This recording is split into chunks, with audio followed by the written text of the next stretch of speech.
in history, all 4 belts in the cruiserweight division will belong proudly around the waist of one man. Umar Ahmed, IFL TV, MTK Global. I'm in Clapham today at the 12 Rounds Gym. I'm joined by welterweight Adam Barker. How are you, Adam? I'm good, thank you. How are you? Yeah, good, thanks. So yeah, last time you was out against Goodjohn, you lost a close decision. It was a tough fight to take in your 5th one. Yeah. Is that something you want to aspire to, moving on quickly? Yeah, I've had a couple of knockover fights, like my debut, and they got harder as they went along, but they weren't like the Goodjohn fight. I learnt more from the Goodjohn fight in those 8 rounds than all my previous fights before that. So if I can learn more from one fight, then that's obviously telling me I learn more taking harder fights. There's no point in taking knockover fights or just getting quick wins here and there. I don't believe in paying for a whole training camp and having my sponsors help me out throughout a whole training camp and just to box an import who's just coming to pick up a bit of dough. So if it means that I'm going to get more out of it, then yeah, I'll take harder fights every single time. 4-1, so looking to go 5-1. Yeah. Have you got an opponent yet? Yeah, I got offered. I assume so, but we got offered 2 opponents.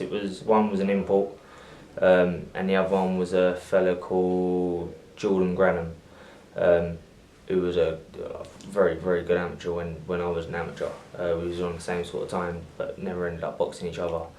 I think he'd only lost like once or twice out of about 30 fights. So yeah.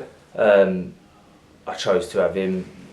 1, he's cheaper, and 2, I'm gonna learn more from fights like that than I will boxing import that I'm gonna hit, and he's gonna fall over and stay there. So it's where it is, I suppose. Yeah. So if all does go well on the 14th, where is next for you in terms of titles down the line? How many times are you looking to get out this year as well? Well, I need to make up for lost time. Obviously, I haven't been out since last summer, July, I think it was, when I boxed Harlow Goodjohn. So I need to make up for lost time, get out a few more times. But I'm not looking for like too many easy fights at 6 rounders and like anything like that. I want to get back into title contention. Push yourself. Yeah, I believe I'm more than capable of winning the Southern area, and beyond that, my aspirations is to win a British title. So I need to start pushing myself up the ladder, because even though I put in a good performance and the decision was argued against Goodjohn, when I took that loss, my rankings dropped right down,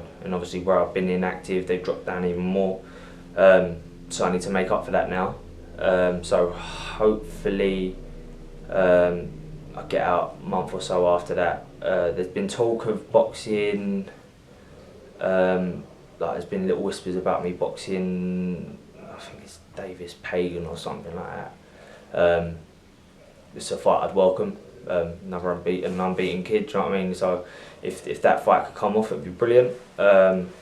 If not, there's plenty of fights out there for me. I'm happy to step up to whatever level that I need to step up to prove myself. I know where I belong, and I know what I'm capable of. So whatever's coming, as long as it's gonna do me good, do my family good, and push my career on, then I'm happy to take it. You know, so. Sure. Yeah.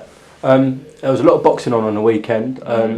Kell Brook returning and campaigning at 154. What did you make of that? Did you catch the fight? I did watch it. I wasn't looking too much into it. If you look at Rabchenko, his previous two opponents have been journeymen, and then his last meaningful fight was over 2 years ago in 2016, and that was Tony Harrison when he got stopped.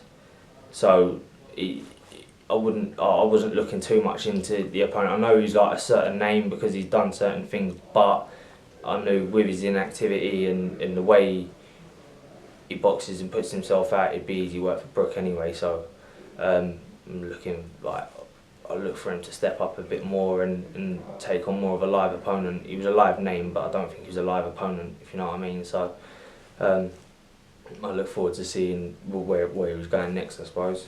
There are some good fighters in that division. Hurd, Lara, Trout, Harlow.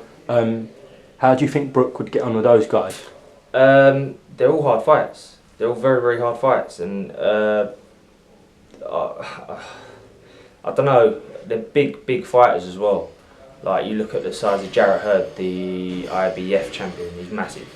He's fighting Lara next. He's standing next to Lara. He's giant compared to him. And then the Charlos are animals. Lara is one of the trickiest fighters out there. So it's one of the hardest divisions, I think. I don't think he'll look towards those names. Well, I don't think Eddie Hearn will look towards those names. I think he'll look towards the winner of Ali and Liam Smith, if that happens. That's right, yeah. Because obviously it's more of a winnable fight compared to the others, and then maybe look to unify after that. But I think his main idea is to get him back into winning world titles, and I don't think he's going to do it straight away against the likes of the Charlos and Laras and stuff. I just don't think he's ready for them yet, if you know what I mean. Yeah. Because the time he's had out and his injuries, etc. Yeah, I know. Anyway, it's good to get you on the channel again, Adam. I'm sure we'll catch up with you soon. Yeah. Before we fight on the 14th of April, is there anyone you want to shout out? Any sponsors, tickets as well? Yeah, I've got all my tickets in hand. So anyone who wants to contact me and get hold of them, you can find me on Facebook, Adam Barker. I'm also on Twitter, but I can't actually remember that right now, so I'll get it put up on there anyway. Also, a massive shout out to my sponsors who stick by me through thick and thin. Sky Scaffolding Services, BoxFit UK,